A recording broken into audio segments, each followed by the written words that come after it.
자, 수업 시작하겠습니다. 자, 이번 시간에는 과학교육론의 첫 번째 단원인 과학의 본성 단원입니다. 자, 그러면 우리가 과학교육론을 우리가 따지고 보면 아까도 말씀드렸지만 과학교육론은 5개의 단원으로 이루어져 있는 거예요. 단원명을 외우면서 시작해야 돼요. 왜냐하면 우리가 앞으로 공부할 때는 어떻게 할 거냐면 여러분들 컴퓨터 안에 여러분의 그 하드웨어나 이런데 컴퓨터 저장을 딱 해놓죠. 저장할 때 어떻게 합니까? 커다란 폴더가 있고 폴더 안에 들어가면 또 다른 폴더들이 있고 그 안에 들어가면 또 파일들이 있고 이렇게 되죠. 우리가 앞으로 공부를 할 때 그렇게 할 거예요. 그러니까 처음에 큰 단원을 외우고 큰 단원 안에 폴더를 들어가면 소단원들이 있고 소단원을 클릭하고 나면 그 안에 여러 가지 내용들이 있도록 공부하는 식으로 갈 겁니다. 그래서 우리가 과학교육론은 5개의 단원으로 이루어져 있다고 그랬죠. 이 5개의 단원이 어떻게 되어 있습니까? 첫 번째가 과학의 본성 단원입니다. 두 번째가 교육과정입니다. 세 번째는 교수학습 이론입니다. 네 번째는 교수학습 방법입니다. 다섯 번째가 평가입니다. 그래서 5개의 단원으로 이루어져 있어요. 그런데 우리가 오늘은 첫 번째 단원인 과학의 본성 단원을 배우려고 그래요. 과학의 본성입니다. 근데 과학의 본성이라고 그랬으니까 이 본성이라는 것 자체가 뭘 얘기하냐면 과학이 가지고 있는 정말 근본적이고 기본적인 성질을 얘기하는 거다라고 보시면 돼요. 그렇기 때문에 이 과학의 본성이 아까도 봤지만 기출에서 차지하고 있는 비중이 꽤 큰 편입니다. 그래서 이 본성에는 어떤 내용들을 배우게 되는가라는 걸 여러분이 먼저 이거를 외우고 각각의 소단원으로 들어가 보도록 하겠습니다. 자, 그러면 과학의 본성이 뭘까라고 한다면 일단 과학이라고 그랬으니까 첫 번째 과학이라고 얘기할 때 그 과학을 내용을 채우고 있는 과학 지식이 어떻게 형성이 됐고 그 다음에 어떤 특성을 가지고 있는가 이걸 먼저 배우는 거예요. 그래서 과학의 본성의 첫 번째는 과학 지식의 형성 과정과 특성을 배운다라고 생각을 하면 돼요. 이해되시죠? 외웠죠? 자, 그러면 두 번째는 뭐냐면 그런데 이 과학 지식이 형성이 될 때 이 지식이 형성되려면 우리는 그냥 형성이 되는 게 아니라 옛날에 과학은 철학에서부터 시작했다고 그러잖아요. 그러니까 뭔가 사람들의 사고를 통해서 이런 지식들이 형성되었다라고 볼 수가 있는 거예요. 그렇기 때문에 과학 지식의 형성 과정은 바로 과학적 방법을 통해 형성이 되는 과정이죠. 근데 이 과학적 방법이 같은 말이 바로 뭐냐? 과학적 방법이라는 것 자체가 과학자들의 과학적 사고 방법이라고 얘기하시면 되는 거예요. 사고 방법. 근데 사고 방법이라는 건 뭐냐? 다시 말하자면 탐구 방법이라고 얘기하시면 되는 거예요. 탐구할 때 사용이 되는 방법들. 근데 이거는 또 다른 말로는 뭐라고 얘기해도 되냐? 바로 추론, 과학적인 추론 방법이다. 이렇게도 얘기하는 거죠. 그 다음에 말하자면 이것이 과학, 철학적인 관점이다. 철학적인 관점을 바탕으로 생기는 거다. 이렇게 생각하시면 되는 거예요. 이게 다 같은 말이에요. 그러니까 우리가 시험을 보면 시험 문제에 어느 애는 과학적 이 지문에서 가에 포함되어 있는 과학적 방법이 무엇입니까? 라고 물어보는데 그 다음에는 이 지문에 들어있는 과학적 사고가 무엇입니까? 그 다음에는 과학적 추론은 무엇입니까? 그 또 다음에는 과학 철학적 관점이 무엇입니까? 다 똑같은 걸 묻고 있는데 이게 본질을 모르니까 그게 무슨 내용인지 모른다는 거예요. 그래서 우리가 이걸 생각할 때 지식이 형성되는 과정이라는 거는 결국은 과학적 방법을 통해 형성이 되는데 이 과학적 방법이라는 건 철학자들의 사고 방법, 철학자들의 탐구하는 방법. 탐구가 뭡니까? 답을 찾기 위해서 하는 여러 가지 과정이잖아요. 탐구하는 방법, 그리고 과학자들의 추론 방법, 철학적인 관점, 이게 다 같은 말이다. 이렇게 생각하는 거예요. 그러면 대표적인 과학적 방법에 뭐가 있습니까? 우리가 전통적이긴 하지만 대표적인 방법 중에 얘기하는 게 우리 다 들어봤듯이 귀납법, 연역법, 가설연역법 이런 얘기 들어봤죠? 그러면 이 표현을 어떻게 나눌 수 있냐면 과학적 방법이 무엇입니까? 그러면 귀납적 방법, 연역적 방법 또는 귀납법, 연역법 이렇게 얘기하면 되는 거고, 만약에 시험에서 물어볼 때 과학적 사고가 무엇입니까? 그러면 뭐라고 하면 되냐면 귀납적 사고, 연역적 사고, 가설연역적 사고 이렇게 대답하는 거고, 추론이 무엇입니까? 그러면 귀납적 추론, 연역적 추론 이렇게 된다는 거예요. 철학적 관점이 무엇입니까? 그러면 철학이니까 귀납주의, 연역주의, 가설연역주의 이렇게 말이 대답이 바뀌어지게 되는 거예요. 이해되시죠? 그러니까 우리가 지식이 형성되는 과정과 특성이 바로 본성인데, 이럴 때 지식이 형성되는 과정에 제일 중요한 게 뭐겠냐? 바로 과학적 방법, 과학적 사고 방법이다. 이게 들어가는 거예요. 근데 우리가 사고만으로는 안 된다는 거죠. 왜냐하면 사고, 머릿속에서 일어나는 사고 과정이 아니라 이 사고를 할 수 있도록 하는 게 뭐냐면 어떤 현상을 관찰했어. 그러면 이게 왜 그러지라는 문제가 막 인식돼. 그러면 혹시 이게 이런 거 아닐까? 가설을 세워. 그러면 진짜 내 말이 맞는지 확인해 보고 싶어. 실험 설계도 해. 이런 탐구 과정이 필요하다는 거예요. 바로 그게 뭐냐면 이런 과학적 방법과 더불어 실제로는 과학적 탐구를 통해 지식이 형성이 되는 거죠. 이해되시죠? 여기까지 외워볼게요. 자, 일단 세 개의 단어는 외웠는데 과학의 본성이랑 과학 지식의 형성 과정과 특성을 아는 건데, 이렇게 지식이 형성되는 과정에는 과학적 방법이 필요하고 과학적 탐구가 필요해 라는 거예요. 이해되시죠? 그런데 우리가 과학 지식이라는 것이, 과학 지식은 한 가지만 있는 게 아니라는 거예요. 지식을 구성하고 있는 다양한 요소가 있다는 걸 알고 있어야 돼요. 그러면 지식을 구성하는 요소에 어떤 것이 있냐면 사실이라는 게 뭘까요? 우리가 팩트라고 얘기하는 것들 있죠? 팩트. 자, 오늘 예를 들어서 여기 분필이 파란색이 2개, 빨간색이 2개, 노란색이 2개다. 이렇게 있는 그대로를 관찰한 거를 쓰는 게 바로 팩트예요. 사실. 근데 이런 사실들을 관찰하다 보면 여기 내가 어제 빨갛고 그걸 빨간 껍데기를 까니까 하얀 속이 나오는 뭔가 과일을 먹었어. 근데 저쪽에도 가니까 색깔은 비슷한데 조금 맛은 조금 다른데 비슷한 것 같대. 이런 과일을 여러 개 먹다 보니까 이렇게 겉이 발그스름하고 속의 과육은 하얗고 뭐 즙은 어떻고 맛은 어떻고 이런 것들을 사과라고 하자라고 용어를 도입할 수 있다는 거예요. 그게 바로 뭐냐면 어떤 여러 가지 사실들 중에 이렇게 책을 놓고 앉아서 공부할 수 있는 받침이 되는 건 앞으로 책상이라고 하자라고 하는 것처럼 어떤 용어들이 나오는 거죠. 우리가 이런 걸 뭐라고 하냐면 개념이라고 하는 거예요. 개념.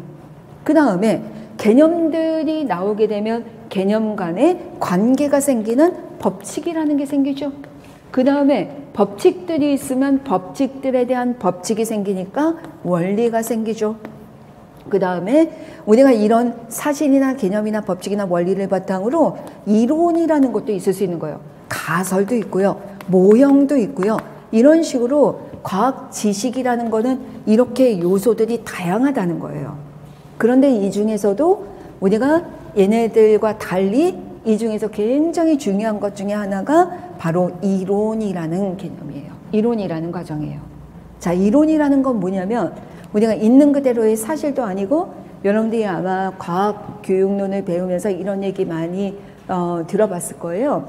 옛날에 그 스파르타나 이런 시대 때, 옛날 그리스 시대 때 다른 나라들도 굉장히 별자리를 엄청 많이 관찰해서 기록했어요. 그런데 실제로 과학의 시초, 과학이 시작하는 나라, 과학의 바로 시조라고 할 수 있는 나라는 어디냐? 그곳은 그리스에서부터 시작했다라고 얘기를 하는 거예요. 그 이유가 다른 점이 뭐냐면 다른 나라들도 별자리를 관찰했는데 별자리를 그냥 기록만 해뒀느냐, 아니면 기록한 걸 바탕으로 이게 왜 이런 현상이 나타나는지를 설명을 하고 난 다음에 앞으로 어떤 일이 벌어질 것까지도 예상을 했느냐, 이런 게 다른 차원이 되는 거예요. 그러니까 기록만 한 거는 과학이 아니라는 거예요. 그래서 결국은 이런 것들을 바탕으로 이론이라는 게 뭐냐면 현상을 설명하는 거거든요. 왜 이런 현상이 나타나는지 설명하기 때문에 우리가 과학 지식의 형성 과정과 특성은 과학적 방법과 과학적 탐구를 통해서 이루어지지만 결국은 이런 지식을 통해 자연현상을 이해하고 설명하려는 것이 목적이기 때문에 바로 과학이론이 형성이 된다라고 보는 거예요. 아셨죠? 그러니까 우리가 여기는 지식의 특성이라고 얘기하니까 더 큰 범위로 가지만 우리가 과학을 하는 목적은 자연현상을 설명하기 위해서 예상하기 위해서 이렇기 때문에 이런 것들을 통해서 과학이론이 형성이 된다는 거예요. 그러면 과학이론이 어떤 특성을 갖느냐 이걸 똑같이 받는 거죠.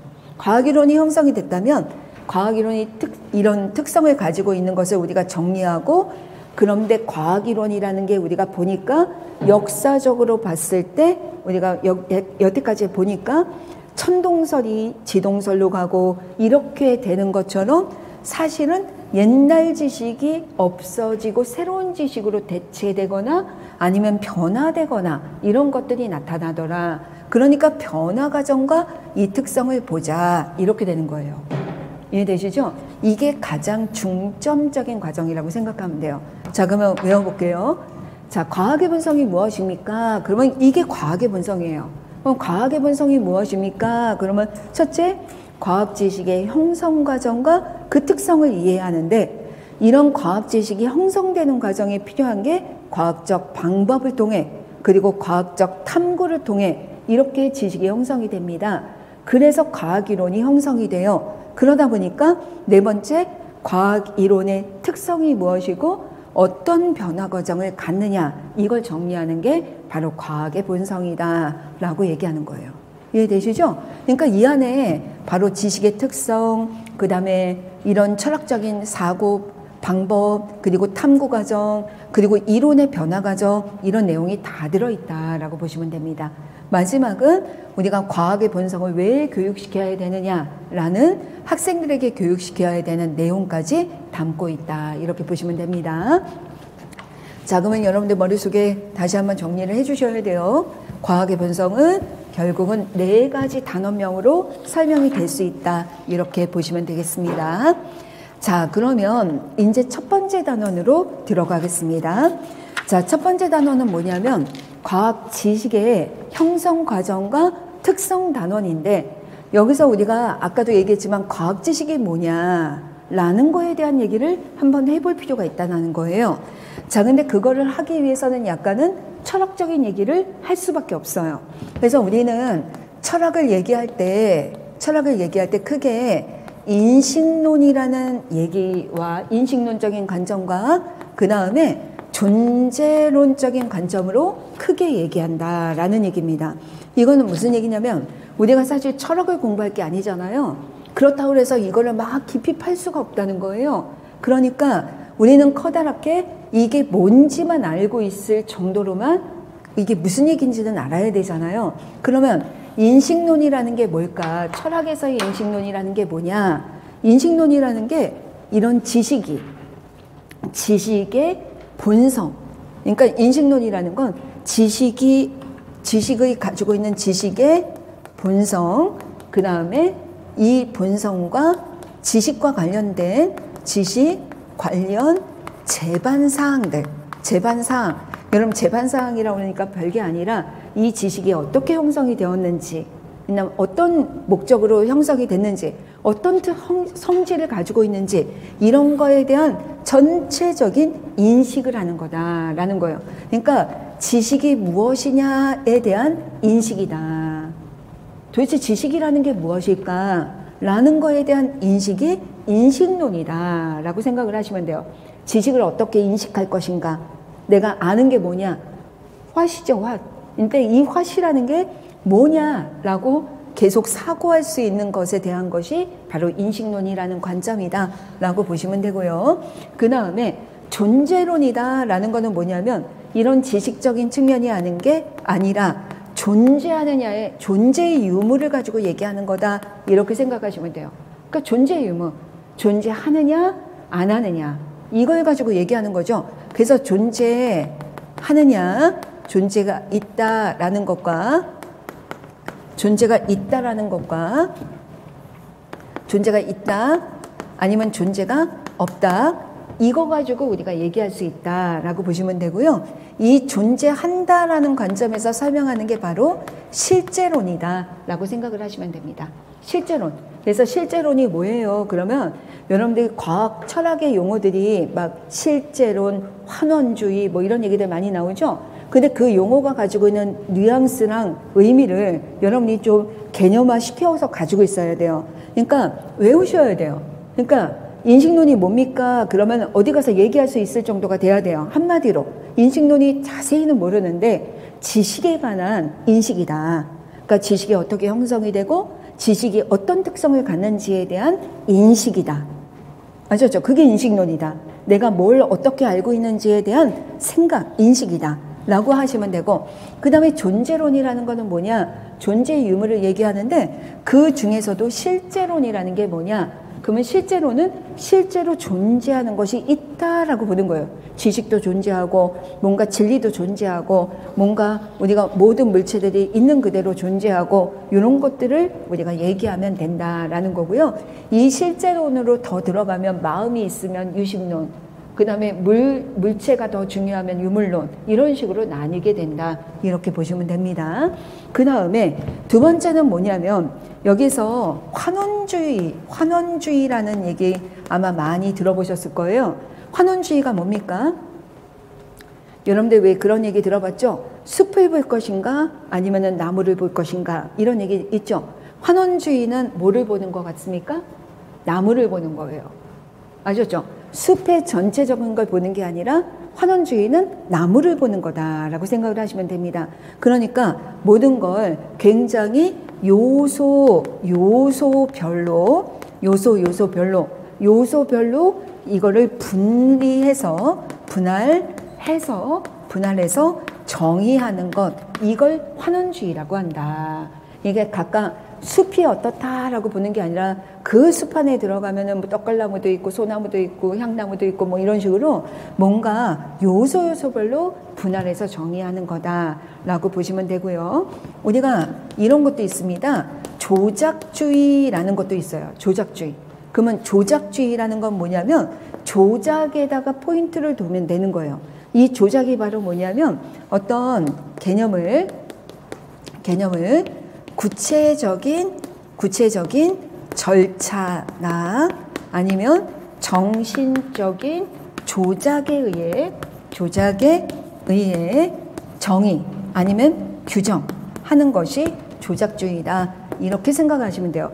그러니까 조작이라는 게 뭐냐면 여러분 우리가 조작해본다라는 것 자체가 세탁기를 조작해봐. 그러면은 문을 열어 거기다가 세탁물을 넣어 또 이걸 세제통을 열어 뭐 비누를 넣고 어떻게 하고 닫고 뭘 버튼을 누르고 이런 게 조작 어떤 순서라는 것이 있듯이 어떤 개념이 있을 때 그걸 어떤 방법 구체적인 절차나 아니면 내가 정신적으로 어떻게 그걸 뭐 계산을 하거나 이런 것처럼 조작을 통해서 정의하는 것을 조작주의라고 한다. 이렇게 생각을 하시면 되고요. 그 다음에 한 가지 더 이런 거 있죠. 경험주의라는 것이 있으면 여러분이 바로 용어에서 드러나듯이 뭐가 느낌이 와요? 경험의 포인트가 있는 거죠. 경험. 그러니까 경험주의는 경험하는 것을 되게 중시한다라고 생각하시면 돼요. 그러니까 실제로 경험한 것으로 지식을 정의한다. 이렇게 생각하시면 돼요. 그러니까 경험하지 않은 거는 지식이 아니다 라고 보는 거죠. 그러니까 내가 경험할 수 없는 거는 실제하지 않는 거고 그런 거는 지식이 아니다 라고 주장할 수 있는 게 경험주의다 라고 보시면 돼요. 그러면 한 가지만 더 볼게요. 실증주의라는 것이 아마 시험에도 많이 나오고 아마 앞으로도 많이 볼 거예요. 실증주의는 실증이죠. 여러분 이 실제로 증명된 것만 지식으로 정의한다. 이렇게 보는 거예요. 그러니까 실증주의는 실제 뭐 경험한 것들 중에서 증명된 것만 지식으로 정의를 한다. 이런 식으로 구분하시면 되는 거예요. 그래서 우리가 철학을 시작하기 전에, 과학의 본성을 시작하기 전에 이런 커다란 용어들에 대한 어떤 의미를 한 번씩은 기억을 한번 해두는 게 좋을 것 같습니다. 자, 근데 아직은 이건 포인트는 아니니까 일단 우리가 이 수업을 할 때 좀 필요한 내용만 잠깐만 보여드린 거고, 그러면 자, 과학 지식의 형성 과정과 특성을 배워야 되는데 과학 지식이 무엇인지를 먼저 알아야 될 거 아니에요. 그러면 단원명이 과학 지식의 형성 과정과 특성인데 우리는 과학 지식이 뭔지부터 알아야 돼요. 근데 지식이잖아요. 그러면 지식에 대한 것은 바로 누구냐? 인식론이다 라고 본다는 거예요. 이해가 되시죠? 우리가 과학 지식의 어떤 특성을 가지고 있고 어떻게 형성이 되느냐 그랬으니까 여러분 이걸 뭘로 설명할 수밖에 없다? 인식론으로 밖에 설명할 수 없다, 이렇게 보는 거예요. 이해가 되시죠? 자, 그러면 우리가 인식론을 나눌 때 앞으로 계속 이렇게 할 거예요. 우리가 인식론을 처음으로 보는데 여기 보면 인식론의 관점에서 철학적인 관점도 전통, 과거와 현대, 전통론적인 관점과 현대적인 인식론을 나누게 돼요. 근데 마찬가지입니다. 이걸 바탕으로 교육과정도 보면요. 교육과정도 전통적인 교육과정이 있죠. 그래서 교과 중심 교육과정, 생활 중심 교육과정 이렇게 온 것처럼 옛날의 전통적인 것과 현대적인 것으로 이렇게 구분이 되는 거예요. 그래서 교과 중심, 생활 중심, 학문 중심, 그리고 현재의 인간 중심 이런 식으로 우리가 바뀌는 것처럼 마찬가지로 학습이론도 똑같습니다. 학습이론이라는 것 자체가 여기 그 심리학적인 측면이잖아요. 학습이론이라는 건 심리적이죠. 심리학이죠.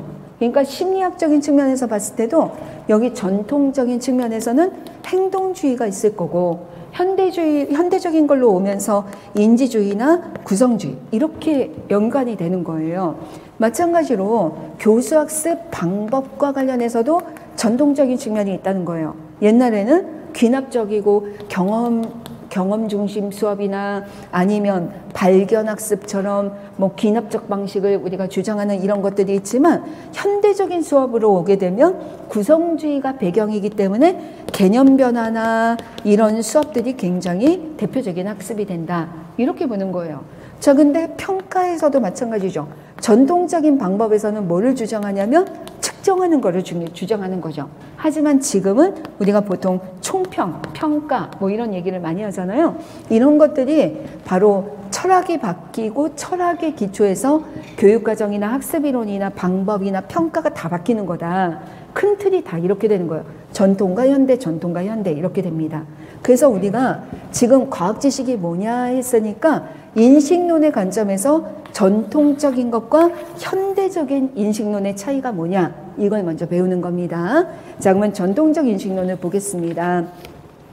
자, 전통적 인식론에서 과학 지식을 정의할 때 뭐라고 하냐면, 자, 첫 번째 줄에 있죠. 거기 줄치는 거예요. 신념, 진리, 증거. 이게 키워드예요. 그러니까 신념, 진리, 증거. 이 세 가지가 키워드가 되는데 그 밑에 보시면 그 밑에 줄을 같이 한번 읽어볼게요. 여기는 명제가 반드시 진리이며 그 다음에 과학자가 참이라고 믿는 것이고, 그랬으니까 이게 신념이죠. 그 다음에 다양한 방법을 통해 정당화된 것이다. 이게 증거가 되는 거죠. 그러니까 이거를 합쳐서 한번 말을 해보세요. 자, 전통적 인식론에서 과학 지식의 특성이 뭡니까? 과학자가 참이라고 믿는 신념이자, 그 다음에 명제가 진리이고, 그 다음에 다양한 방법을 통해 정당화된 증거가 되는 거죠. 아셨죠? 자, 전통적 인식론에서의 과학 지식은 신념, 진리, 증거. 그런데 신념이라고 읽으면서 여러분은 뭐가 떠올라요? 과학자가 참이라고 믿는 것. 아셨죠? 외우는 거는 신념, 증거, 진리. 이건데 여러분은 이걸 읽을 때 그 다음에 있었던 이 설명이 함께 외워야 되는 거예요. 그때 외울 때는 신념, 진리, 증거로 외우는 거예요. 근데 신념이 뭐였지? 참이라고 믿는 거. 우리가 진리가 뭐였지? 이거 절대불변. 그러니까는 명제가 절대불변의 진리라는 거. 그 다음에 증거라는 게 뭐지? 다양한 방법을 통해 정당화된 증거들이 있구나. 이렇게 우리가 보는 거예요.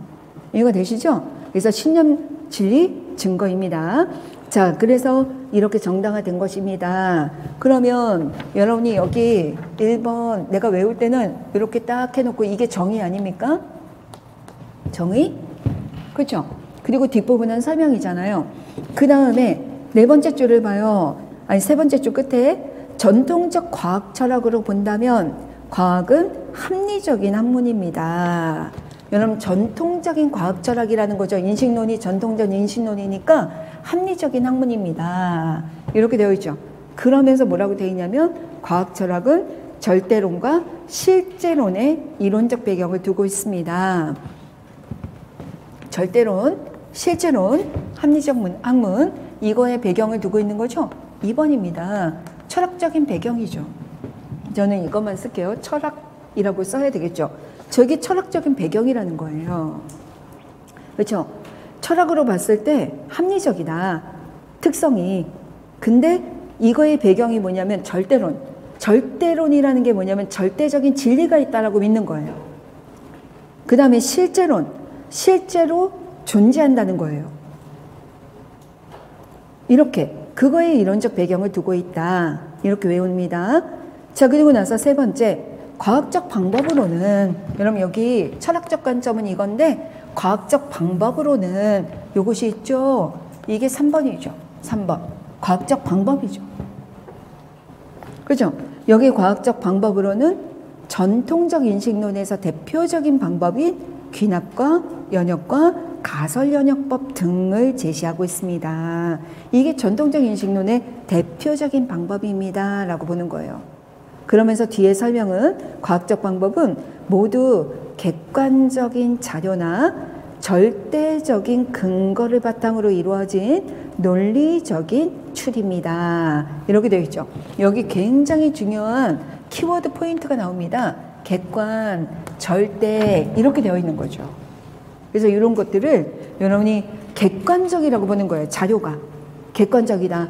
그 다음에 절대적인 근거를 가지고 있다. 절대적이다. 이런 표현이 계속 나오죠. 그래서 여러분이 아까 전통적 인식론에서 세 가지가 뭐였냐면 신념, 증거, 진리 이거죠. 이 진리가 절대적인 진리를 얘기하는 거예요. 됐죠? 그래서 여기 논리적인 추리가 골격이 되는 과학적 방법이기 때문에 합리적 학문입니다. 이렇게 설명이 되는 거죠. 이해되죠? 자, 그러면 정리해 볼게요. 자, 이거를 세 개의 문장으로 한번 만들어 볼게요. 그러면 첫 번째, 우리가 이 단원이 과학 지식이 뭐냐라고 물어보는데 과학 지식을 뭐냐라고 물어봤을 때 전통적 인식론에서 뭐라고 한다고요?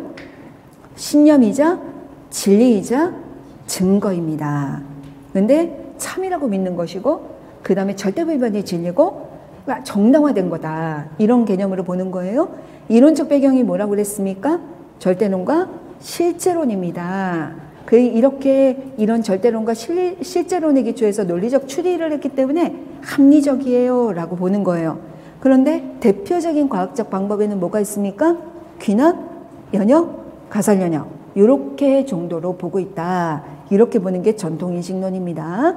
그러면 이제 대비가 되게 현대인식론으로 들어가 보겠습니다. 자, 현대인식론에서는 이걸 어떻게 설명하느냐. 자, 첫 번째 줄에 있죠. 자, 여기는 첫 번째 줄에 정의가 나와 있는데 거기 줄 쳐야 되겠죠.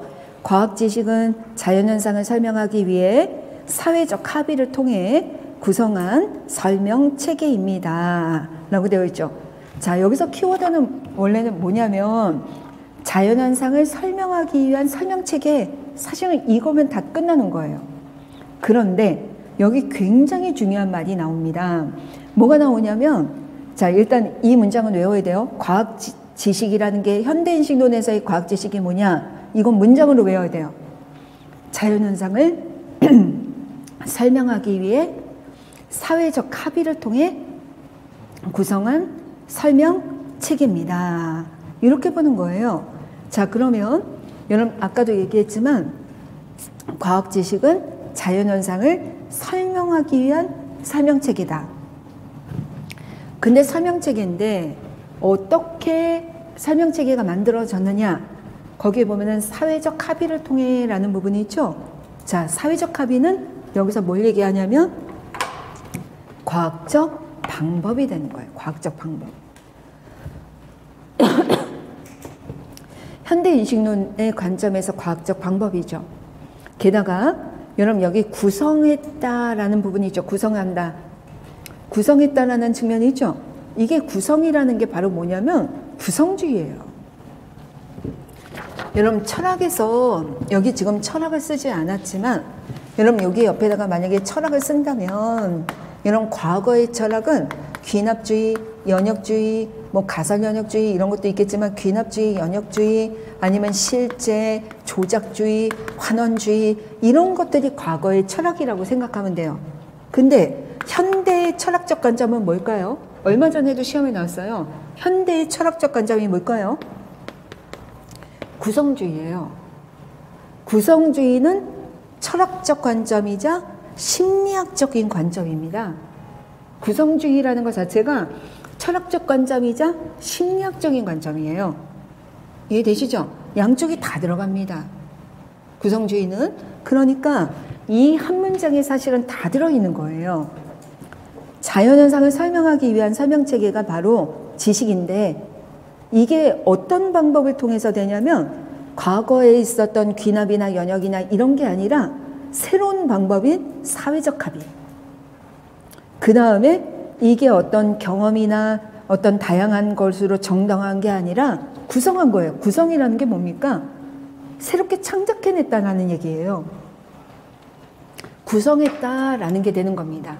그래서 사실은 요 안에 사실은 다 들어있다라고 보시면 됩니다. 그래서 외워볼까요? 현대인식론에서의 과학지식이 무엇입니까? 자연현상을 설명하기 위해 사회적으로 사회적 합의를 통해 구성한 설명체계 이렇게 되는 거예요. 이 문장은 반드시 외우고 있어야 됩니다. 그래서 여기 뭐라고 했냐면 감각적 지식이나 경험이 아니라는 얘기죠. 감각적 지식이라는 건 오감을 통해 경험한 건데 경험한 거 아니더라도 의사소통이나 아니면 선생님이 그냥 주입식으로 가르치거나 이렇게 수용된 것이 아니라 능동적으로 구성이 되는 것이다. 능동적으로 우리가 지식을 창작해내는 과정이나 똑같다라는 얘기를 보여주고 있는 거죠. 자, 그러면서 여기에 특이하게 나와 있는 게 뭐냐면 과학 지식은 절대 불변의 진리가 아니라 여러분 이게 딱 나오죠. 아까 전통적 인식론에서는 뭐라고 그랬습니까? 절대 불변의 진리라고 그랬잖아요. 근데 여기는 절대 불변의 진리가 아니라 언제라도 바뀔 수 있는 임시적인 개념 체계입니다. 거기다 줄쳐놓고 우리가 그런 걸 뭐라고 했냐면 잠정적이다 라는 얘기를 쓰죠. 앞으로 아마 많이 쓸 거예요. 잠정적이라고 얘기하는 거예요. 절대 불변의 진리가 아니라 임시적이고 잠정적입니다. 이렇게 보죠. 게다가 현대, 여러분 임시적이다 거기다 줄쳐놨죠. 현대 과학 철학에 따르면 과학은 주관적이고 이념적입니다. 자, 거기다 줄쳐야 되겠죠? 철학적 배경이 주관적이고 이념적이라는 거예요. 자, 이 부분을 우리가 뭐라고 했냐면, 여러분, 우리가 보통은 주관적이고 이념적이고 이런 부분을 우리가 봤을 때 그 각 학자마다 주관적이다라는 얘기는 뭐냐면 학자마다 자기가 주장하는 것들이 학자에 따라서 자기의 요구나 흥미나 이런 관심의 분야에 따라서 다르게 주장할 수 있다는 얘기가 되겠죠. 게다가 이념적이다라는 얘기는 무슨 얘기냐면 여러분 우리가 보통 이념이 어떤 철학적인 얘기를 하는데 자기가 믿는 거를 바탕으로 뭔가를 설명하려는 경향이 크다는 거예요. 자기가 믿는 걸 바탕으로. 예를 들면 여러분 지금도 창조론이냐 아니면 진화론이냐 이거에 대한 논쟁이 지금도 있죠.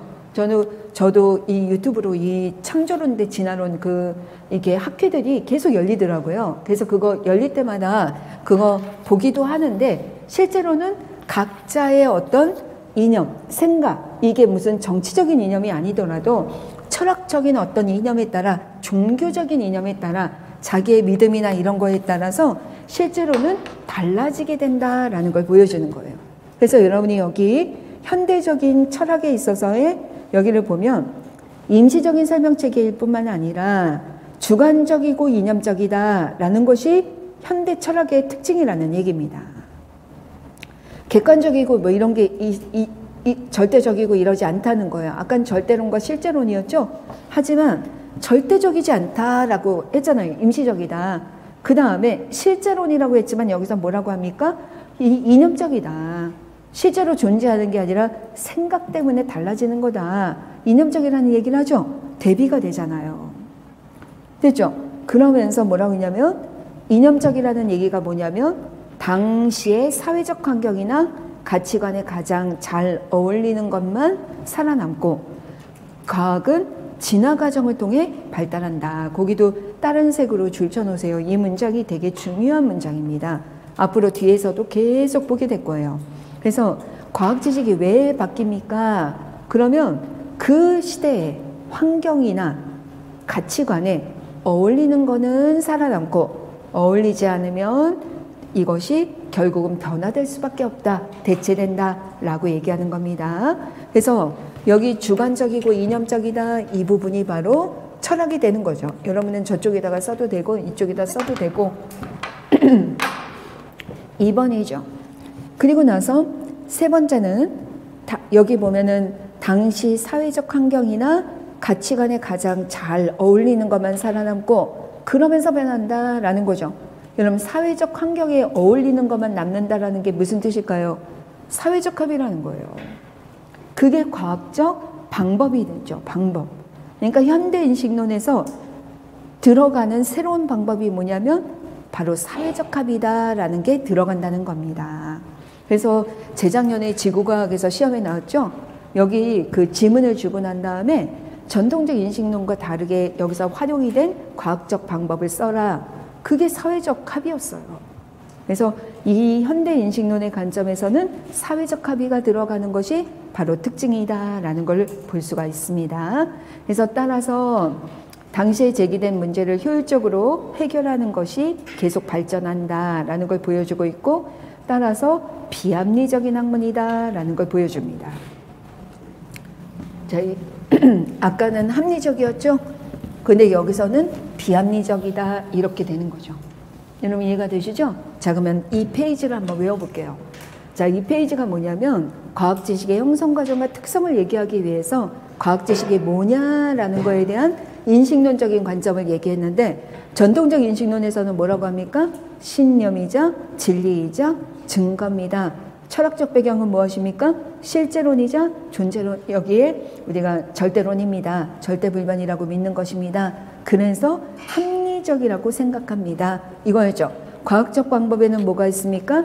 귀납법, 연역법, 가설연역법처럼 이렇게 딱 각각의 법칙이 어떤 방법이 따로 있다라고 생각하는 거예요. 근데 현대인식론에서는 과학 지식을 뭐라고 합니까?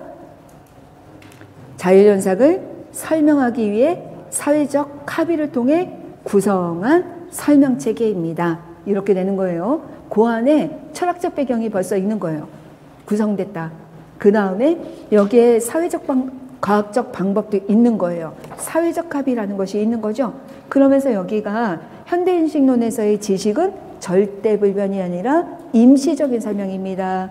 그리고 철학적 배경에 또 추가하자면 이것이 뭐 객관적이고 그 다음에 실제로 존재하는 절대적인 근거가 있는 것이 아니라 어떻다는 거예요? 주관적이고 그리고 이념적이다라는 걸 보여주기 때문에 바로 여기서는 비합리적인 학문으로 생각을 합니다. 이렇게 보시면 됩니다.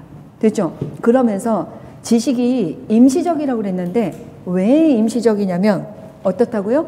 그 당시의 사회의 환경이나 가치관에 가장 어울리는 것들만 살아남고 앞으로 이 표현을 굉장히 많이 쓸 거예요. 그 다음에 이렇게 어울리는 것들만 살아남고 그 다음에 과학은 이런 진화 과정을 통해서 바로 변화하고 발달합니다. 이렇게 보시면 됩니다. 그래서 우리가 오늘 첫 번째로 우리가 같이 확인한 내용은 뭐냐면 과학 지식이 무엇이냐, 전통적 인식론과 현대적 인식론에서의 관점을 얘기해 봤습니다.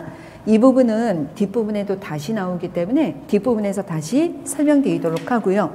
자, 그러면 현대인식론의 관점에 대한 구체적인 내용들을 한번 살펴보려고 합니다. 이 현대인식론적인 관점에서 과학 지식은 다음과 같은 특성을 갖는 거예요. 자, 근데 첫 번째가 뭐냐면 모형이라는 게 나오죠. 그러면 여러분은 모형에다 동그라미 해야죠. 최근 들어서 모형이 시험에 진짜 많이 나옵니다. 여러분 모형이 뭡니까? 여러분 머릿속에 한번 떠올려 보세요. 모형이라는 것 자체가 말하자면 모델이죠, 모델. 근데 이 여기서 얘기하는 모형이라는 것은 우리가 흔히 떠올리면 생물같이 예를 들어서 귀나 아니면 우리가 뭐 폐의 모형이나 위의 모형처럼 똑같이 묘사하는 게 아닐까라는 오개념을 많이 가지고 있다는 거예요. 근데 실제로 우리가 모형이라는 건 조금 이따가 다시 한번 우리 설명을 하겠지만 모형에는 3가지 유형이 있어요. 첫째는 뭐냐면 축도 모형이 있고 그 다음에 비유 모형이 있고 그 다음에 3번째가 이론적인 모형이 있다라고 볼 수가 있습니다. 이 축도가 뭐냐면 우리가 흔히 우리 중고등학교 때, 초등학교, 중학교, 고등학교 때 학교에서 봤던 것들이죠. 예를 들면 우리 태양계 모형을 실제로 선생님이 보여주거나 아니면 지구 내부를 뭐 보여주거나 이런 것들은 뭐 큰 거를 작게 만들어주거나 이런 것들이 있으니까 축도 모형이라고 하는 거예요. 근데 우리가 이런 것만 있는 게 아니라 비유 모형도 있죠. 이거는 실제로 확대를 하거나 아니면 축소해서 표현하는 것을 축도 모형이라고 하는 거죠. 근데 비유 모형은 뭐가 되냐면 우리가 대표적으로 예를 들어서 볼 때 우리가 대표적인 그 비유 모형 중에는 여러 가지 비유가 있는데 예를 들어서 우리 이런 거 있죠. 원자가 어떻게 생겼습니까? 그러면 뭐 종합운동장 우리가 종합운동장만큼의 크기가 원자라의 크기라고 할 때 요 안에 들어있는 우리 모래 한 알이 바로 핵이다. 그래서 핵과 그 다음에 원자의 크기를 비교할 때 이렇게 우리가 비교하는 비유 모델 같은 거 많이 썼죠. 그래서 비유는 뭐라고 그러냐면 어날로지라고 얘기하는 거예요. 어널로지. 이 어널로지라는 거는 뭐냐면 말하자면 뭐뭐처럼 뭐뭐하다. 대응을 시키는 거예요. 대응. 그래서 뭐를 대응을 시키냐면 비유물과 목표물을 대응을 시켜서 뭐뭐처럼 뭐뭐하다. 이렇게 우리가 보는 거죠. 그러니까 예를 들면 원자의 크기가 종합운동장의 크기라고 보자. 그러면 원자 핵이 바로 모래의 한 알이다. 이렇게 우리가 대응시키는 거 있죠. 이런 게 바로 비유로 우리가 나타내는 거다라고 보시면 돼요. 이때 용어가 비유물을 어날로그라고 얘기하는 거고 목표물을 타겟이라고 얘기하는 거예요. 이렇게 이거 다 기출입니다. 아셨죠? 그래서 요거 뒤에도 계속 나와요. 근데 오늘 수업에서 일단 나왔던 용어들은 외우고 가자 이겁니다. 여러분 이론 모형이라는 게 있어요. 이론 모형이라는 건 뭐냐면 여러분 예를 들어서 우리가 화학 반응이나 아니면은 물리에서 전기회로를 얘기할 때 전기회로를 전류가 어떻게 흐르는 거야? 이런 거를 설명하려면 전자라는 어떤 개념이 있어야 돼요. 전자. 그 다음에 화학 반응을 얘기할 때도 원자라는 이런 개념이 있어야 돼요. 이런 개념 자체가 원자를 누가 본 것도 아니죠. 전자 누가 봤습니까? 아니잖아요. 근데 우리는 원자라는 것을 가정하고 전자라는 것을 가정해서 설명하게 되는 거죠. 우리가 이런 거를 이론 모형이라고 얘기하는 겁니다. 이렇게 보시면 돼요. 그래서 모형은 앞으로 계속 배울 거예요. 모형은 공부해야 될 부분이 굉장히 많습니다. 그런데 우리가 그래서 조심해야 될 거는 뭐냐면 축도 모형 때문에 우리가 실제로 표현한 것처럼 착각하는 경우가 있어요. 근데 그렇지 않다는 거예요. 모형이라는 거는 여기서처럼 전자나 원자처럼 실제 과학 현상이 설명하기에 너무 추상적이기 때문에 이렇게 전자가 흐른다라고 가정해서 원자가 있다라고 생각을 해서 원자끼리 결합을 한다라고 생각하고 이런 것처럼 특성을 설명하기 위해서 과학자가 도입한 거죠. 과학자가 만들어낸 거예요. 진짜 원자가 뭔지 전자가 뭔지 모른다는 거죠. 근데 과학자가 만들어낸 거다라는 얘기입니다. 그래서 잊지 마셔야 될 게 뭐냐면 모형을 제대로 인식해야 된다. 거기 뭐냐면 정확하게 묘사하거나 비슷하게 묘사한 것이 아니다. 거기는 줄치지 마시고 거기는 그냥 표시만 해놓으세요. 여기 이 부분은 되게 중요한 부분이다. 그런데 여기서 모형이 하는 역할이 뭐냐? 여기가 이제 여기서부터 줄 쳐야죠. 세 번째 줄부터 줄 쳐야죠. 관련된 실험이나 현상을 설명하기 위해 그 부분 있죠? 그게 제일 중요한 거예요. 그거요. 여러분 옛날에 그 기출대 썼잖아요. 모형의 역할이 뭐냐. 여러분 그게 아마 2019년인가? 물리문제에서 출제가 됐었는데 그때 뭐냐면 모형의 역할을 써라. 모형의 역할이 뭐냐면 실험이나 현상을 설명하기 위해 도입된 거다. 아셨죠? 이게 역할입니다. 거기다 밑줄 쳐놓고 기출 표시해 놓으세요. 뭐 조그만 별 표시를 하던 여러분 기출됐던 것들은 다 표시해 놨는 거예요. 그 다음에 여기 또 하나는 뭐냐면 얘도 기출됐었어요. 그 뒤에도 줄쳐야 돼요. 상상력과 창의성에 의해서 만들어진 것이다. 여기도 줄치세요. 조금 있다가 기출문제 볼 텐데 화학 기출입니다. 이렇게요. 이 둘 다 기출입니다. 여기 뒷부분은. 아셨죠? 그럼 외워보세요. 모형은 뭐라고요? 실제로 묘사한 것이 아니야. 비슷하게 표현한 것도 아니야. 그럼 뭐라고요? 어떤 실험이나 현상을 설명하기 위해 과학자가 상상력과 추론을 통해 만들어낸 것이다. 아셨죠? 왜 만들었다? 설명하기 위해. 현상을 설명하기 위해. 요거 기억하셔야 됩니다. 자, 두 번째입니다. 과학 지식의 잠정성 나왔죠? 그러면 여러분은 잠정성에다 딱 줄쳐놓고요. 잠정성이 뭐라고 그랬죠? 그렇죠. 임시적인 개념체계라는 거에서 나왔죠? 그 바로 임시적이다. 절대 불변의 진리가 아니다 라는 거잖아요. 과학 지식의 잠정성이 뭐냐면 한마디로 얘기하면 절대 불변의 진리가 아니다 라는 얘기입니다. 아셨죠? 그런데 여기 보면 첫 번째 줄에다 줄칠까요? 과학 지식은 견고하여 쉽게 변하지 않지만 변할 수 있다. 줄치세요. 여러분 여기도 기출입니다. 이 표현 자체, 여기는 하여간 다 기출이지만 특히 이 표현 자체도 기출이라는 거예요. 왜 기출이냐면 그때 물리에서 또 이게 나왔었는데 지식이 학생의 개념이 쉽게 변하지 않는 이유가 왜 그러냐. 이거를 이론적인 측면으로 과학의 본성 측면으로 설명할 때 과학 지식은 실제로는 사회적 합의를 통해서 사실은 구성된 거기 때문에 견고해서 쉽게 변하지 않는다는 거예요. 쉽게 후딱 이렇게 변하는 게 아니라는 거예요. 천동설이 지동설로 변하는데 몇 세기가 걸릴 수도 있는 일이기 때문에 쉽게 변하지 않지만 변할 수 있다. 이렇게 보는 거죠. 그래서 이런 변화는 새로운 증거로 인해 기존 이론이 수정되거나 너무너무 여기는 정말 다 주옥 같습니다. 여기 뭐냐면 새로운 증거로 인해 기존 이론이 수정되거나 1번. 그 다음에 또 두 번째. 새로운 시각이나 기준으로 자료를 새롭게 해석해서 받아들여지게 됩니다. 이 두 번째. 이게 지식이 발달하는 과정의 두 가지예요. 다시 한번요.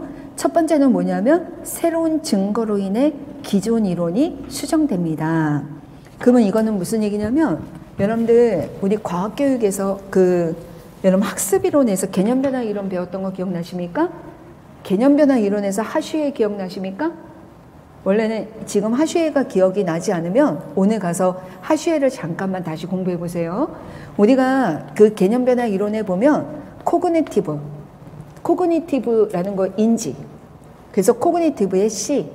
그 다음에 인지구조는 환경과의 상호작용을 통하는 거잖아요. 이게 리얼 월드. 그래서 R. 이렇게 되는 거예요. 그러면 기존 개념과 서로 동화와 조절을 통해 평형을 이루고 있는 R1이 있으면 이게 기존 이론이죠. 근데 새로운 증거가 나타나는 R2 같은 상충 상황이 나타나면 어떻게 됩니까? 얘랑 갈등을 겪게 되는 거예요. 그러면서 갈등을 해결하기 위해 새로운 C2라는 게 도입되는 거죠.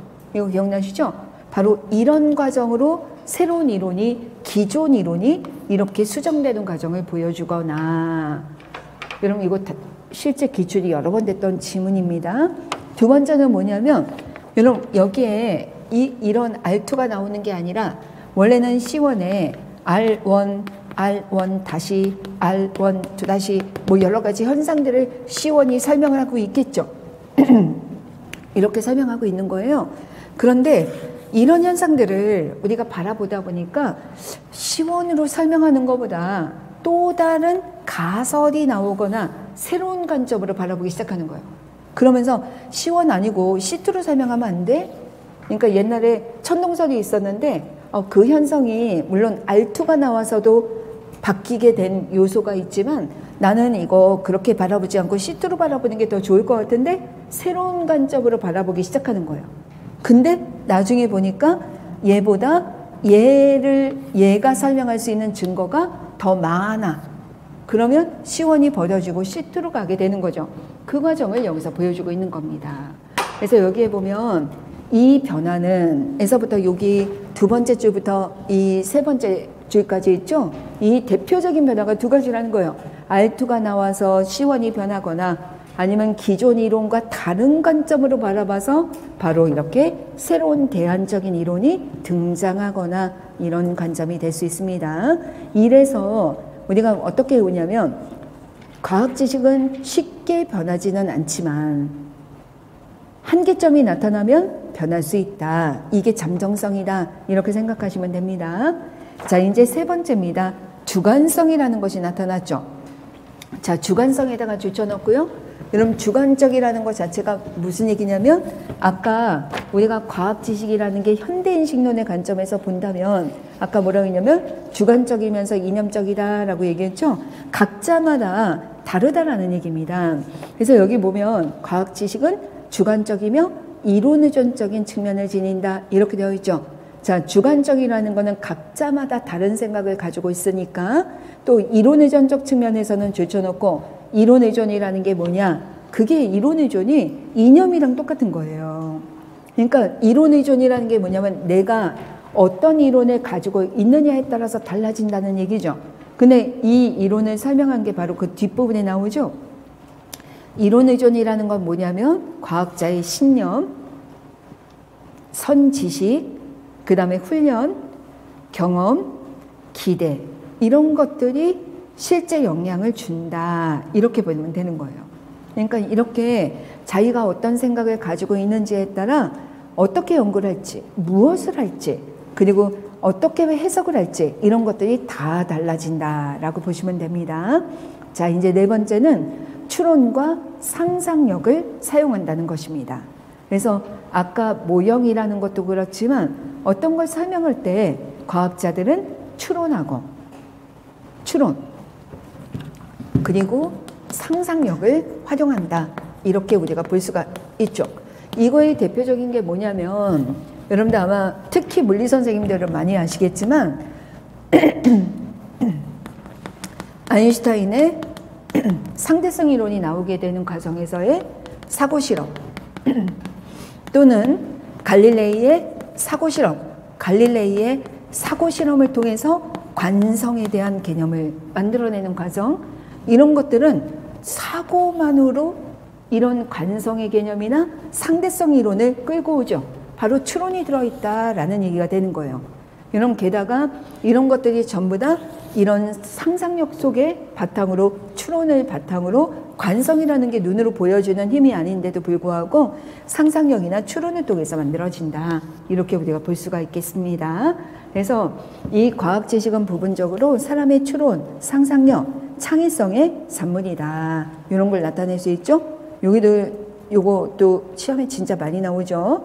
그래서 과학자는 창의성을 요구하는 발명을 포함하고 있다라고 볼 수가 있습니다. 자, 이제 네 번째는 과학적 방법에 대한 잘못된 신념이라는 것입니다. 이 잘못된 신념이라는 게 뭐냐면 전통적인 식론이 잘못된 신념을 가지고 있다라고 보는 거예요. 한마디로 얘기하면 이렇게 생각하면 돼요. 전통적 인식론은 특정한 과학적인 방법이 있다라고 생각하는 거죠. 전형적인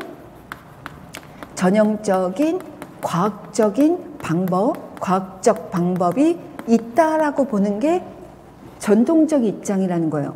그러면 전형적인 과학적 방법이 뭐냐면 귀납으로 하던, 연역으로 하던, 가설연역으로 하던 이런 과학적 방법을 활용해야 돼라고 얘기하는 거예요. 전통에는 어떤 귀납이나 연역처럼 전형적인 과학적 방법이 있다라고 주장을 하는 거예요. 하지만 현대 인식론에서 보면 어떻게 하냐면 귀납이나 연역이나 가설 연역도 과학적 방법이 될 수 있지만 이것뿐만이 아니라 꿈이나 아니면 우리가 직관이나 아니면 은유나 아니면 상상이나 이런 것들도 바로 지식이 되는데 중요한 방법이 될 수 있다라고 얘기하는 거죠. 여러분, 게다가 현대 인식론에서는 사회적 합의조차 바로 중요한 과학적 방법이 될 수 있다라고 얘기하는 것입니다. 이렇게요. 여기도 기출입니다. 그래서 화학에서 2번이나 출제가 됐는데 화학에서 어떤 게 나왔냐면 화학에서는 여러분 고리형의 벤젠 분자 있잖아요. 벤젠 분자. 이 벤젠 분자를 처음으로 고리형 구조를 발견할 때 케쿨레라는 사람이 꿈을 꿨다고 얘기하죠. 뱀이 꼬리를 붙잡고 이렇게 도는 꿈을 꿨다라고 하는데 이 바로 꿈 속에서 본 것이 바로 거기서 바로 직관을 얻어서 바로 그게 고리형 분자일 것이다 라고 설명한 것처럼 현대 인식론에서는 귀납이나 연역만 있는 것이 아니라 이렇게 상상력, 꿈, 직관 이런 것들이 다 과학적 방법이 될 수 있다라고 보는 거예요. 그래서 여기서는 전통에서는 전형적 방법이 있다. 하지만 현대에서는 다양한 방법을 사용한다. 이렇게 전형적인 것이 아니라 다양한 것을 활용한다 라고 보시면 됩니다. 그래서 거기 보면은 5번째 줄에 관찰, 비교, 측정, 시험, 사색, 가설 만들기, 그 다음에 창조, 이론이나 설명을 구성 이런 것들을 다 사용하는 것이 가능하다 이렇게 보시면 되고요. 옆에다가 사회적 합의도 써주시고 그 다음에 꿈이나 직관이나 은유나 상상이라는 것도 써주시면 좋을 것 같습니다. 자, 그 다음에 마지막을 보면 과학과 예술을 비교하는 장면이 나오죠. 근데 과학과 예술을 비교하는 것도 굉장히 중요하게 되는데 이것도 예전 문제에 한번 출제가 된 적이 있는데 우리가 이렇게 얘기합니다. 과학 지식은 이게 이제 과학의 본성 검사지에 있는 말이거든요. 과학 지식은 광부가 금을 캐내듯이 발견하는 것이 아니라 이렇게 해야 돼요. 아니다. 광부가 금을 캐내듯이 발견하는 것이 아니다. 발견이 아니다. 발견은 전통적 인식론에서 얘기하는 거다. 여기서 뭐라고 하냐면 음악가가 작곡을 하듯이 바로 창조하고 발명하는 것이다. 이게 바로 것이다. 이렇게 우리가 보셔야 됩니다. 그래서 과학 지식도 예술가와 마찬가지로 바로 창조하고 발명하는 것이다. 이게 포인트가 되는 거예요. 그래서 여러분들이 발견이라는 말이 딱 우리가 봤을 때 우리가 있는 것에서 발견하는 거다. 그러면 딱 뉘앙스가 뭐예요? 있다. 실제론이잖아요. 실제하고 있는데 우리가 조금씩 발견하는 것이다. 이러면 전통이라는 거예요. 아셨죠? 근데 우리가 구성하고 있는 과학 지식은 전부 다 구성하는 거죠. 구성. 그러니까 원래 이게 분필이 아닐 수도 있는 거잖아요. 이 다 우리가 만들어낸 거라는 거예요. 그러니까 발명하고 창조하는 것이다. 이런 부분에서 과학과 예술이 다 비슷한 측면을 갖는다. 이렇게 보시면 되겠습니다. 그래서 특히 요즘에는 우리 스팀 이런 거 얘기하잖아요. 스팀. 그래서 과학, 그리고 기술, 공학, 예술, 수학 이렇게 연결시키는 거랑 마찬가지다. 이렇게 보시면 됩니다. 자, 그리고 나서 다음 페이지를 보시면 이 다음 페이지가 바로 과학의 본성을 정리한 것이에요. 그래서 제가 이번에 다시 정리했는데 논문에 나온 것입니다. 앞으로 논문이나 책은 제가 읽고 그 다음에 출제 들어가시는 분들에서 중요한 부분은 제가 정리해서 뭐 보충 자료로 드릴 테니까 여러분이 꼭 읽거나 찾을 필요는 없을 것 같아요. 그래서 여기 뭐라고 되어 있냐면 과학의 본성을 아예 정리를 했어요. 근데 이 과학의 본성은 현대인식론의 관점이겠죠. 그죠? 우리가 현대인식론의 관점에서 우리가 현대를 살고 있으니까 현대인식론의 관점에서 과학의 본성을 정리했다라고 보시면 됩니다. 그래서 여기 뭐라고 있냐면 첫째, 과학 지식의 본성을 얘기하죠. 일단 지식이 뭐냐면 1번, 여러 가지 요소도 구성되어 있다. 사실, 개념, 법칙, 이론이다. 이런 것들 있죠. 자, 그 다음에 이거 외우셔야 돼요. 지식은 사실, 개념, 법칙, 이론 등으로 구성되어 있다. 자, 2번. 자, 지식이 뭐냐? 여러분 아까 뭐라고 했죠? 자연현상을 설명하기 위해 사회적 합의를 통해 구성된 설명체계다. 그러니까 자연현상을 설명하는 거다. 이렇게 보는 거예요. 그런데 여기 보면은 설명해서 끝나는 것이 아니라 예측한다라는 게 나오죠. 자, 옆에다가 이걸 생각하셔야 돼요. 우리가 과학을 하는 목적이 무엇입니까? 과학의 목적이 중요해요. 우리가 과학을 하는 목적은 뭐냐면 일단 관찰을 해요. 그래서 기술을 합니다. 디스크립션이죠. 이거 시험에 출제됐던 거예요. 디스크립션이에요. 디스크립션이라는 건 그냥 그대로 묘사하고 서술하는 거거든요. 그래서 기술을 합니다. 기술을 하고 난 다음에 뭐냐면 우리가 이거를 설명을 하려고 하는 거죠. 별자리를 보고 난 다음에 왜 저런 현상이 나타나는 거지? 아니, 우리 지구가 도는 건가? 태양이 도는 건가? 막 이러면서 설명을 하는 거죠. 설명을 하고 난 다음에 현상을 이해할 수 있게 되는 거죠. 이해를 하고 난 다음에 어떻게 합니까? 그러면 앞으로 내년에도 내후년에도 어떤 일이 일어날 거야 라는 예측을 하게 되는 거예요. 예측을 왜 합니까? 우리가 살고 과학을 하는 이유는 인간을 위해서 하는 거죠. 그러니까 예측하고 통제하려고 하는 거예요. 이게 과학의 목적 5가지입니다. 아셨죠? 외워보세요. 과학의 목적이 뭐라고요? 일단 우리가 살고 있는 세상을 기술하고, 현상을 기술하고, 그 현상을 왜 그런지 설명하고, 그걸 통해서 이해하고, 이해했으니까 앞으로 어떤 일이 일어날지 예측하고, 그 예측에 대비하기 위해서 통제하는 이런 것 5가지로 이루어져 있다. 이렇게 보시면 됩니다. 자, 그리고 난 다음에 3번째, 지식은 가변적이다. 이런 가변성은 줄쳐놓고 잠정성이죠. 같은 말이에요. 그 다음에 4번째, 과학에는 다른 종류의 지식의 형태가 있을 수 있다라는 거죠. 자, 지식의 형태가 다르다라고 했는데 아까 보면 사실, 개념, 법칙, 원리, 이론 이렇게 되어 있죠. 여러분, 이론과 법칙은 같은 수준이 절대 아니에요. 이거 오늘 배우게 됩니다. 근데 왜 이게 다른지를 여러분이 아마 아까 잠깐 설명드렸지만 법칙이라는 건 현상을 관찰하고 난 다음에 현상에서 나오는 자료 해석이에요. 있는 그대로를 관찰한 거예요. 그렇지만 이론은 왜 그렇습니까? 이론은 왜 그런지를 설명하는 거예요. 그렇기 때문에 수준이 다르다는 거예요. 얘가 훨씬 높은 수준이 되는 거다라고 생각을 하셔야 돼요. 그래서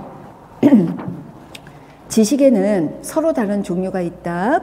그 다음에 5번째, 새로운 과학 지식은 과학적 탐구 과정에서 비롯된다. 그래서 우리가 과학적 탐구뿐만이 아니라 과학적 탐구와 그리고 과학적 방법을 통해 지식이 구성이 되는 거죠.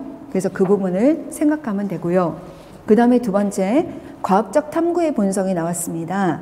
근데 과학적 탐구의 본성 하면 아까처럼 한 가지 방법만 있는 게 아니다. 이걸 꼭 기억하셔야 돼요. 근데 1번, 경험적인 근거에 기초해야 된다라는 거죠. 자, 여기 줄쳐놓고요. 우리가 아까도 얘기했지만 실제 우리가 관찰을 할 때는 한계점이 있을 수밖에 없어요. 관찰의 이론, 의존성이라는 이념적이기 때문에 이념적이고 자기의 선개념이나 아니면 선경험이나 선지식이나 이런 거에 의존하기 때문에 한계가 있지만 그래도 관찰은 중요하다. 아셨죠? 여러분, 내가 만약에 경험적인 증거에 기반하지 않고 이럴 거야 저럴 거야 얘기하면 나는 뭐가 되냐면 사기꾼처럼 되는 거죠. 추측하는 거예요. 그거는 추측만 하는 거죠. 근데 이런 현상을 보니까 내일 날씨가 어떨 것 같아. 뭔가 근거를 가지고 얘기하는 거는 그거는 과학적인 탐구 과정이 될 수 있다라는 얘기입니다. 그래서 항상 이게 관찰은 한계가 있지만 그래도 관찰은 중요하다. 왜냐하면 과학이 경험적인 근거에 기초해야 되기 때문이다 라는 겁니다. 두 번째, 관찰과 추론을 하도록 요구해야 된다. 그렇죠. 관찰을 해야지 추론이라는 설명, 논리 추리를 할 수 있으니까. 귀납 추리를 하던 연역 추리를 하던 설명을 하던 할 수 있으니까. 자, 세 번째, 다양한 방법의 탐구 방식을 요구한다. 그래서 아까도 얘기했지만 전형적인 방법만 있는 것은 아니다. 여기 보면은 뭐 우리가 실험도 하고 표도 그리고 그림도 그리고 사고 실험도 하고 이런 것들이 있을 수 있는 거죠. 자, 네 번째, 새로운 아이디어를 시험하는데 실험이 중요하다. 아이디어가 있으면 실제 그 사고 실험을 하더라도 실험을 하는 과정이 중요하다. 통제를 통해서 검증을 해야 되는 거죠. 자, 이번엔 세 번째입니다. 과학적 사고의 본성도 있다는 거예요. 자, 과학적 사고라는 것 자체가 과학적 방법 이런 것과도 관련이 있죠. 자, 1번입니다. 과학에서는 논리적이고 창의적인 사고의 중요성을 강조합니다 라는 거죠. 논리적이고 창의적인 사고가 진짜 중요하죠. 근데 여러분 창의성이 어디서부터 시작한다고 봅니까? 창의적이고 논리적인 거 되게 중요합니다. 근데 창의성이 어디서부터 시작하죠? 그 최근에 그 논문에서 나오는 그 빛과 관련된 과학사, 물리에서의 과학사가 작년에 시험에 나왔었는데 실제로 그거 최근에 나온 여러 가지 논문에서 나온 거예요. 근데 창의적인 과학자가 가져야 되는 특성이 뭐냐? 그 첫 번째가 바로 뭐냐면 문제인식에서부터 시작한다는 거예요. 뭐냐면 창의적이라는 걸 우리는 발산적 사고만 생각을 하잖아요. 그러니까 브레인스토밍처럼 막 다양하게 나오는 것만 생각하지만 창의적인 거에 또 하나는 수렴적 사고예요. 뭐냐면 뭐가 하이라이팅인지를 알아야 된다는 거예요. 뭐가 중요한지 모르는 건 창의적이지 못하다는 거랑 마찬가지입니다. 그래서 문제인식하는 것도 민감성이죠. 남들은 하늘이 왜 파란지 하나도 궁금하지 않지만 어떤 사람은 하늘이 왜 파란지 궁금하다는 거죠. 그 다음에 왜 분필이 다양한 색이 나타나는지 이거 예쁘다 이러고 말걸 과학자는 이게 왜 그런지 궁금한 거죠. 오늘 달이 왜 보름달인지 궁금하고 이런 것처럼 문제를 인식하는 민감성 이런 것이 바로 창의성의 요소가 될 수 있다는 거예요. 근데 문제를 인식하고 난 다음에 이거 왜 그래? 라고 했을 때 왜 그래? 라는 거에 대한 가설을 만들 수 있어야 되죠. 근데 가설이라는 거는 각자마다 가지고 있는 선지식에 따라서 다양한 가설이 나올 수 있는 거죠. 그렇기 때문에 가설 설정이라는 것 자체도 창의적이라는 거예요. 근데 가설을 설정하고 나면 이 가설을 아까 얘기했지만 실험적으로 증명해야 돼요. 근데 실험적으로 증명할 때 활용하는 게 바로 뭐냐면 변인 통제죠. 근데 이게 실험 설계죠. 실험 설계. 근데 실험 설계하는 거는 각자마다 다를 수 있다는 거예요. 이런 것도 창의성이죠. 근데 우리가 실험을 해석하고 난 다음에 자료 해석이 아니라 결론 도출. 왜 그런 현상이 나오는지 설명하려면 이 결론 도출에 바로 이론적인 측면이 있는 거죠. 왜라는 걸 설명하는 거니까. 그렇기 때문에 이것도 역시 창의적이다라는 얘기입니다. 이해되죠? 이런 게 다 창의적인 요소예요. 근데 그것만 있는 게 아니라 논리적인 요소도 있습니다. 여러분 논리와 관련해서는 여러분들 피아제 생각해 볼까요? 자, 피아제 맞습니까? 피아제는 지능 발달 이론이죠. 인지 발달 이론이죠. 그걸 인지 발달과 지능 발달을 무엇을 근거로 얘기하냐면 조작 능력이죠. 바로 조작 능력에 따라 피아제는 학생의 발달 단계를 나누죠. 그래서 어떻게 나눴습니까? 뭐 감각 동작, 전조작, 구체 조작, 형식 조작이죠. 바로 형식 조작이 됐을 때 우리가 내가 조작할 수 있는 능력이 최고가 되는 거예요. 그러면 형식 조작이 됐을 때 그 학생이 가지고 있는 논리적인 논리, 과학적 사고가 6가지가 분명히 있었습니다. 그 6가지가 뭡니까? 여러분 다 들어보셨죠? 보존 논리 이런 거. 상관 논리, 비례 논리, 조합 논리, 확률 논리, 변인 통제 이런 거 들어봤습니까? 바로 이 6개 우리 과교론에서 이거 외우고 있어야 됩니다. 이거 어떤 논리인지 다 뒤에서 다시 할 거예요. 최근 시험 문제 이거 많이 나옵니다.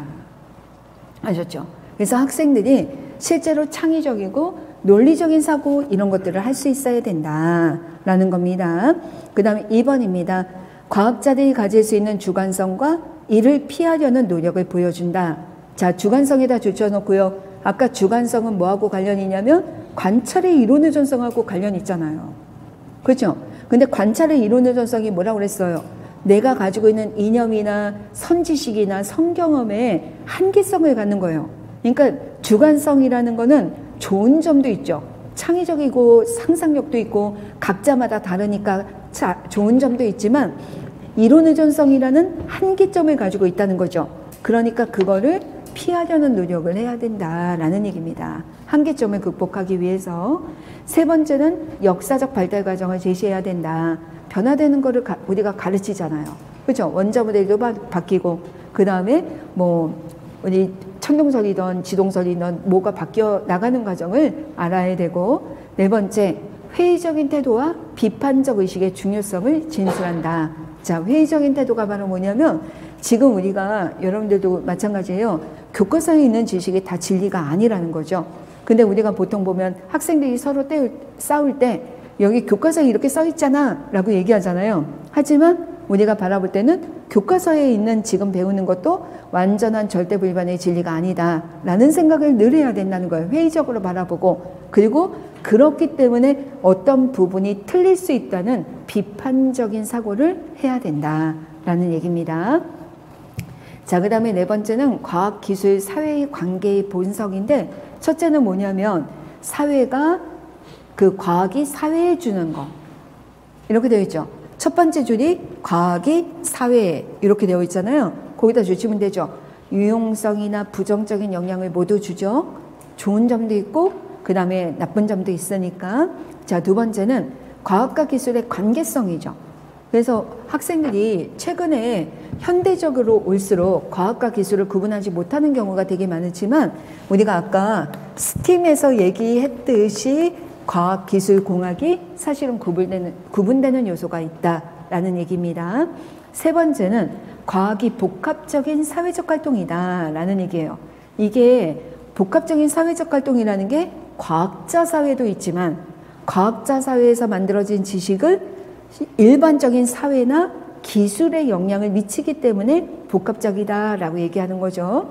네 번째, 과학에 대한 사회적 문화적 영향을 서술한다. 그렇죠? 과학 지식도 사회적이고 문화적인 영향을 받을 수밖에 없죠. 아까도 우리가 외웠잖아요. 당시의 사회에 어울리는 지식만 살아남는다 랑 똑같은 거죠. 다섯 번째, 사회적 문제 해결에 있어서 과학의 한계성을 진술한다 라는 건데, 우리가 과학이 만능은 아니라는 얘기예요. 만능주의에서 벗어나야 된다. 모든 것을 다 해결해 줄 수는 없다라는 얘기고, 여섯 번째, 과학은 상호 협력적으로 수행됨을 보여준다. 그래서 여러 가지 측면을 얘기하고 있습니다. 근데 이 부분은요, 여러분이 지금 다 안 보여요. 지금 우리가 볼 수 있는 건 한 30% 정도밖에 안 보입니다. 과학의 본성 단원이 다 끝나고 나서 다시 읽어보면 아마 느낌이 조금은 달라지실 겁니다. 그걸 생각하시면 좋을 것 같습니다. 자, 그러면 여기까지 우리가 정리했는데, 자, 우리 한번 외워보고 잠깐 쉬도록 하겠습니다. 첫 번째 뭐라고 했냐면, 우리가 과학의 본성을 배우는데 첫 번째 소단원인 과학 지식의 형성 과정과 특성에 대해서 배우려고 해요. 그래서 우리는 과학 지식이 뭔지에 대한 인식론적인 관점을 설명했습니다. 전통적 인식론에서 뭐라고 했습니까? 신념, 진리, 증거였습니다. 배경이 뭐였습니까? 실제론과 절대론이었습니다. 이때 과학적인 방법에는 뭐가 있다라고 했습니까? 귀나 연역, 가설연역, 이런 전형적인 방법이 있다라고 생각한 거죠. 현대 인식론에서는 과학 지식을 뭐라고 합니까? 자연현상을 설명하기 위해 사회적 합의를 통해 구성한 설명 체계라고 합니다. 이렇게 되는 거죠. 이 안에 철학적 배경이 현대인식론적인 것이 들어있습니다. 그래서 구성주의가 들어있는 거고 이거는 사회적 영향을 받는다라는 것이 다 들어있는 거고 그 다음에 과학적 방법의 한 가지가 사회적 합의가 들어갈 수도 있다는 것을 보여주고 있습니다. 그러면서 우리가 전통인식론과 굉장히 다른 점이 뭐냐면 전통적인 거는 절대론과 실제론 이런 것처럼 절대적인 절대 불변의 진리이자 합리적이라고 얘기했지만 현대인식론에서는 뭐라고 합니까? 언제든지 바뀔 수 있는 임시적인 개념 체계이고 비합리적이다. 이런 부분을 강조했다라고 보시면 돼요. 자, 모형을 뭐라고 한다고 했습니까? 자, 모형 한번 떠올려야 될 게 뭐예요? 실제로 똑같이 묘사한 것이 아니라 뭐 하려고 하는 거다? 역할이 실험이나 현상을 설명하기 위해 그리고 거기에다 하나 더 추가하면 설명하고 예측하기 위해 이렇게 여러분이 하나 더 써줘도 돼요. 잠정성은 뭔지 아니까 넘어갈게요. 잠정성이 뭡니까? 지식이 비교적 견고해서 쉽게 바뀌진 않지만 한계가 있기 때문에 바뀔 수 있다라는 얘기입니다.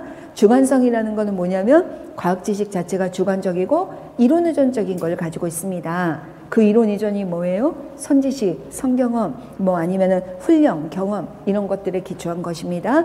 추론과 상상력을 사용하는 건 아실 거고 과학적 방법에 대한 잘못된 신념이 뭐라고 그랬죠?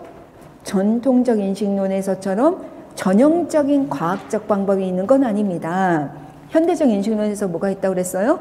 현대 인식론에서는 전형적이라고 얘기하는 귀납 연역, 가설 연역도 되고 그거 말고도 꿈, 직관, 뭐 아니면 은유, 비유 이런 것들도 되고 사회적 방법조차도 됩니다. 이렇게 볼 수 있어요.